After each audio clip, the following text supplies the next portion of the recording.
But one of the things we've also done, in addition to education, infrastructure, environment, we've supported public safety and law enforcement more than any state in the country.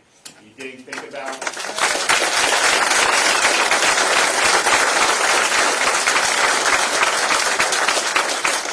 about the attacks that you saw on law enforcement, particularly 2020, but it actually was going on before then. You look at slashing law enforcement budgets, police departments all across the country, saying you're going to defund law enforcement. You've seen in a lot of these places crime has gone absolutely through the roof as a result, partially as a result of doing a lot of those idiotic policies, but we never bought into that in Florida. We backed law enforcement from day one and have never wavered because we understand how important safe communities are. And you want to have communities start to look more like places like San Francisco and some of these other places that are having a lot of problems, then do things like they've done to attack law enforcement. If you want safe communities, you support law enforcement. Make sure criminals get prosecuted and put in jail. Make sure you're not just releasing them with no cash bail after they've already committed offenses. So we're not going to repeat any of those mistakes, but we've also stood up not just in terms of moral support, but we've provided strong financial support for men and women in law enforcement. So in 2020, as you saw, all the defund efforts, we said we're not going to allow that. We signed legislation last year that prevents any local government in the state of Florida from defunding law enforcement.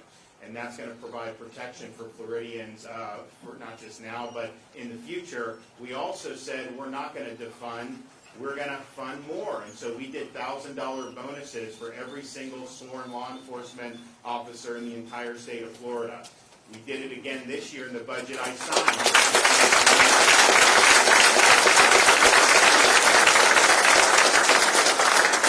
So 2 years in a row, $1,000 bonuses. And not just law enforcement. We did it for fire, rescue, and we also did it for EMTs 2 years in a row. So we're excited at that.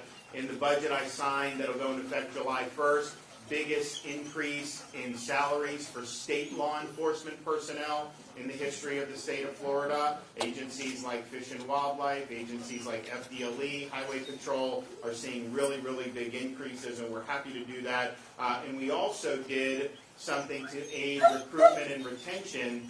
We're doing $5,000 bonuses for anybody who comes to Florida and is qualified to fill a law enforcement position. So they're getting treated horribly in Chicago or Seattle or wherever.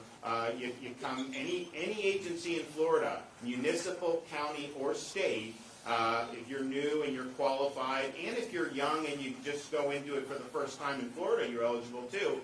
$5,000 signing bonus right off the top. I'll tell you, people, I haven't talked to these sheriffs about this yet, but other sheriffs are telling me they've got a lot of interest in people wanting to come down here. So I think we're going to be, and then we also put in money for law enforcement training scholarships. I mean, we offer things like Bright Futures for people to go to university, which is great. But what about if someone wants to go to a police academy? Well, now you're eligible for scholarship here in the state of Florida. So we're happy with the progress we've made, and we're going to continue to do it.